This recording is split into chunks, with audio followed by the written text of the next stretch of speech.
little Bailey sheet metal brake. And then over here I've got, this is my little Chinese CO2 laser. And that's what I use to engrave all the couplers. There's one sitting in there right now. I'm trying to do this. I can't see my phone. So that does the laser engraving on all my couplers. So it makes them go from looking like that to looking like that. And it's just a CO2 laser, so it doesn't actually mark on metal. So what it's doing is basically I get these anodized, and it's basically just burning off the anode and turning it back to aluminum colored. But it looks really nice and it works pretty good. So I had originally sent out for quote to get all my couplers laser engraved, and it was so expensive that it literally, I paid for that machine with only 2 runs of couplers. So about 300 couplers paid for that machine. And you know, it's just a Chinese thing, but it's worked really good. I jumped on all the little forums that you can find on Facebook and things for those types of things, and you know, I did all the little upgrades. I got an actual electric water cooler under there for it. You know, I make sure the mirrors are clean, things like that, and it's treated me really well so far. And you know, even if the laser does go out, I think it's like $600 or $700 to replace it. So it's not you know, it's not life and death. And it's saved me a ton of money in, you know, outsourcing my laser engraving. So kind of that's kind of the general shop. That's just a regular old lift, hydraulic lift. I don't work on a ton of cars anymore. Mainly just you know, do parts and things. I do a lot of subcontract work for people. I make a lot of people parts. You know, I showed you these ones I'm working on here. For those of you that don't know me and are new to my channel, this is like one of my main products that I'm known for. This is the Alpha Lock intercooler couplers. And basically, I have them in multiple sizes, 2-inch through 4-inch currently. Here, I'll see if I can show you guys how they work. Put my phone down here. So, what they are is a quick disconnect, quarter turn coupler. So these pieces would get welded to your charge piping or your tubing, and then these grooves get O-rings put in them, and so this piece would actually be captured on your tubing, right? And then this mating piece, these actually have a quick thread in them and a little detent, a locking detent, and then they're spring loaded. So basically this would go you know, on one side of your charge piping, this side would be the other, and then this piece is like a quarter turn and it locks into place. I don't know if you can hear that, but if you look through the hole here, see that? It locks right into that detent. So the more pressure your system sees, the harder these things lock, and those have been a really good seller for me. It's kind of a step away from the standard clamshell couplers that, you know, Wiggins and Vibrant and everybody sells. Just kind of a different way to do it. Doesn't need any tools to take it apart, anything like that.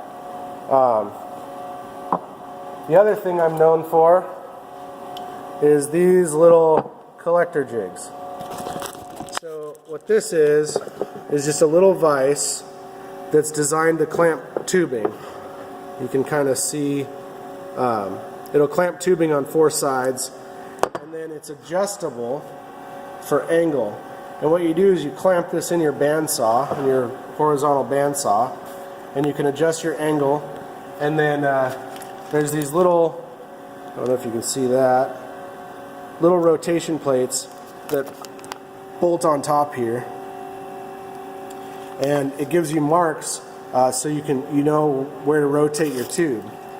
And so basically what that does is you clamp this in your horizontal bandsaw, put a little section of pipe in it, and you can cut it, rotate it, and cut it. And that'll give you one piece of a collector. So you can do 2-into-1s all the way through. I've seen 8-into-1s, even 10-into-1s made on my little jig. And before I made those, there was no real solution for people to make couplers easily. I used to build a lot of headers, and couplers was always collectors was always the hardest part to build.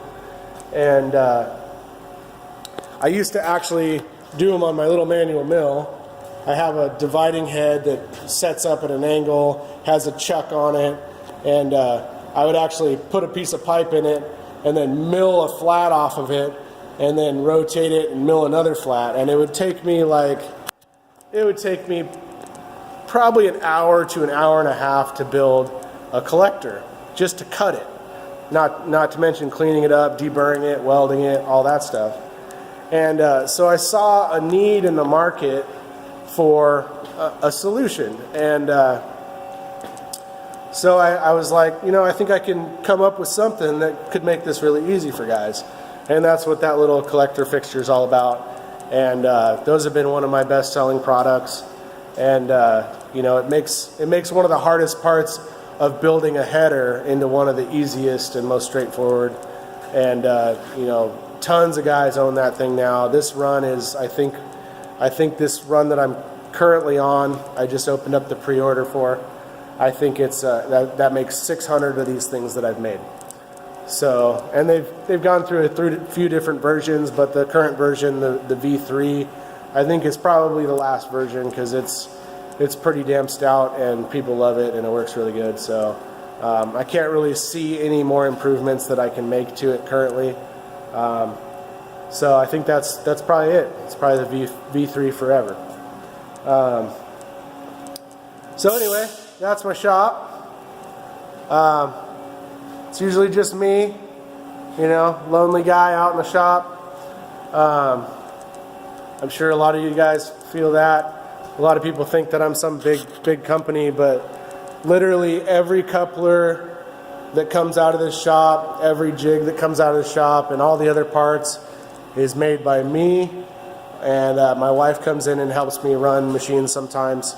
But yeah, basically every single product that comes out of LPS is me and my wife. So not a big company, one guy, one woman.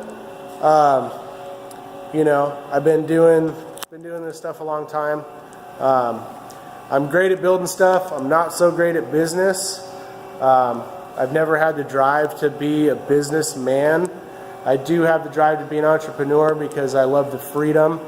I don't like answering to anybody. I don't like, I don't fit in the box usually. I don't do good in corporate environments. I'm not an ass kisser, so I don't work my way up to the top. So my only real option to get ahead in life was to do my own thing. And I consider myself unemployable at this point because I'm never going back.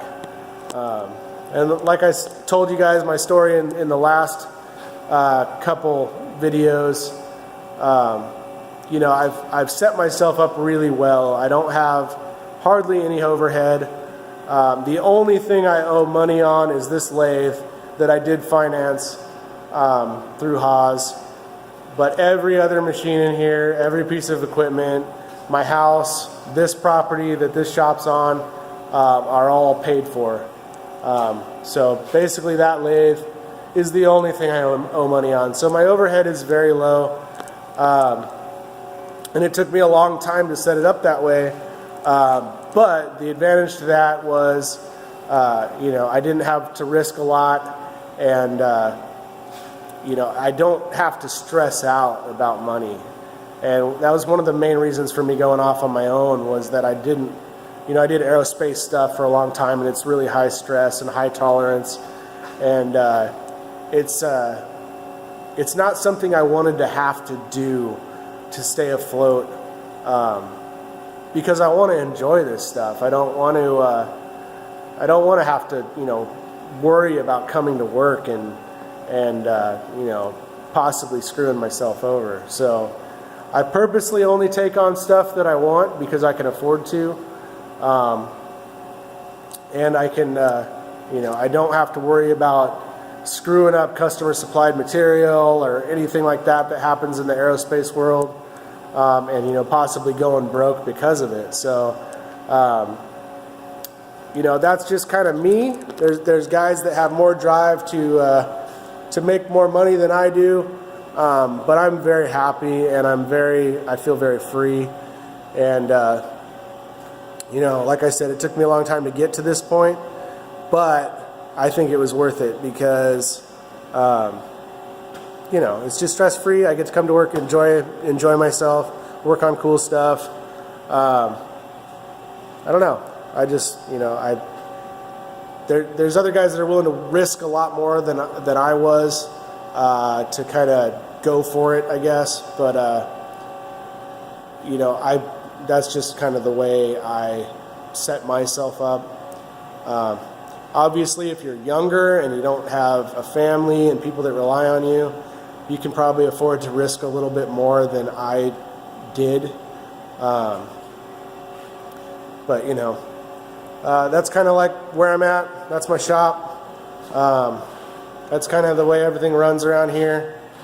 I do have plans to build another shop and kind of expand a little bit, make a real dyno cell for my dyno and some stuff like that, but that's going to be, you know, a couple years down the road probably. But anyway, I just wanted to show you guys around, kind of show you the different stuff that I have and how I do things. And anyway, I guess that's about it for now. I'll talk to you guys soon.